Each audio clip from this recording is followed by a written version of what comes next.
T20 ವಿಶ್ವಕಪ್ ವೀರರಿಗೆ ಅದ್ದೂರಿ ಸ್ವಾಗತ. ಮುಂಬೈನಲ್ಲಿ 2 ಕಿಲೋಮೀಟರ್ ರೋಡ್ ಶೋ, ವಾಂಖೇಡೆಯಲ್ಲಿ ವಿಜಯೋತ್ಸವ, ದೆಹಲಿಯಲ್ಲಿ ಮೋದಿ ಸತ್ಕಾರ.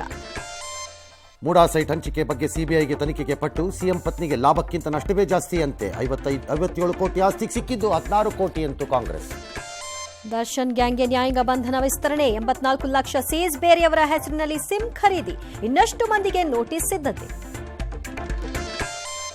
ವರುಣಾರ್ಭಟಕ್ಕೆ ತತ್ತರಿಸಿ ಹೋಯಿತು ಉತ್ತರ ಕನ್ನಡ. ಉಡುಪಿ, ದಕ್ಷಿಣ ಕನ್ನಡದಲ್ಲೂ ಅವಾಂತರ. ಕೆಆರ್ಎಸ್ 100 ಅಡಿ ಮುಟ್ಟಲು 1 ಅಡಿ ಬಾಕಿ. ರಾಜ್ಯದಲ್ಲಿ 6,600ಕ್ಕೂ ಹೆಚ್ಚು ಡೆಂಗಿ ಕೇಸ್. ಹಾಸನದಲ್ಲಿ 3, ಮೈಸೂರಿನಲ್ಲಿ 1 ಸಾವು. ಬೆಂಗಳೂರಿನಲ್ಲಿ ಮಕ್ಕಳಿಗೆ ಸ್ಪೆಷಲ್ ಐಸಿಯುನಲ್ಲಿ ಚಿಕಿತ್ಸೆ. ಕೌನ್ಸಿಲಿಂಗ್ ಮೂಲಕ ಸಬ್ ರಿಜಿಸ್ಟ್ರಾರ್ಗಳ ವರ್ಗಾವಣೆ. ಶಕ್ತಿ ಯೋಜನೆ ಬಸ್ ಖರೀದಿಗೆ 366 ಕೋಟಿ. ಆರ್ಟಿಒ ಕಚೇರಿಗೆ ಆಟೋ ಡ್ರೈವರ್ಗಳ ಮುತ್ತಿಗೆ. ಪೋಕ್ಸೋ ಕೇಸ್ನಲ್ಲಿ ಬಿಎಸ್ವೈಗೆ ಮತ್ತೆ ಸಮನ್ಸ್. ಅಪೂರ್ಣ ಕಾಮಗಾರಿಯಿಂದ ಅಯೋಧ್ಯೆಯಲ್ಲಿ ಸೋರಿಕೆ. ಹತ್ರಾಸ್ ದುರಂತ 6 ಮಂದಿ ಅರೆಸ್ಟ್.